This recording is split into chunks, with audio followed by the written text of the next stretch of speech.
Accuracy and precision. ஆக்யூரசிக்கு and ப்ரிசிஷனுக்கு ஒரு பெஸ்ட் எக்ஸாம்பிள் பார்க்குறோம். ஸோ என்ன அப்படின்னா, ஒரு ஆரோ வந்து நம்ம அனுப்புறோம். ஆரோ அனுப்பும்போது இந்த அம்பு வந்து ஏதும் போது என்ன ஆகுதுன்னா, இதுதான் சென்டர்.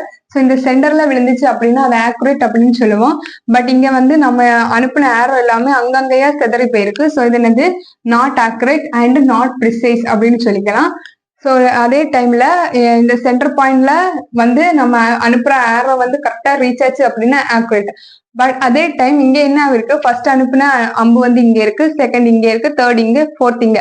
ஸோ இந்த ஆக்யூரேட் இந்த சென்டர் பாயிண்ட்ல இல்ல, பட் ஒரு தப்பான பிளேஸ்ல எல்லாமே கிட்டத்தட்ட சேர்ந்துருக்கு. ஸோ இதை என்ன சொல்லுவோம் அப்படின்னா நாட் ஆக்யூரேட். ஸோ ஆக்யூரேட் பாயிண்ட்ல கிடையாது, பட் ப்ரீசைஸ். தப்பான இடத்துல இருந்தாலும் எல்லாமே சேர்ந்திருக்கனால இதை ப்ரீசைஸ் அப்படின்னு சொல்லுவோம். நெக்ஸ்ட் திரும்பவும் அம்பு அனுப்புறோம். அந்த ஆக்யூரேட் பாயிண்ட்ல எல்லாமே கரெக்டா ரீச் ஆகிருக்கு. ஸோ இது கரெக்டா ரீச் ஆச்சு அப்படின்னா என்ன சொல்லுவோம் அப்படின்னா ஆக்யூரேட். எல்லாமே இந்த பாயிண்ட்லயே ரீச் ஆச்சு அப்படின்னா இதை வந்து ஆக்யூரேட் சொல்லுவோம். ஸோ எல்லாமே சிமிலரா சேர்ந்தே இருக்கு. ஸோ அதை என்ன சொல்லுவோம், ப்ரீசைஸ் அப்படின்னு சொல்லுவோம்.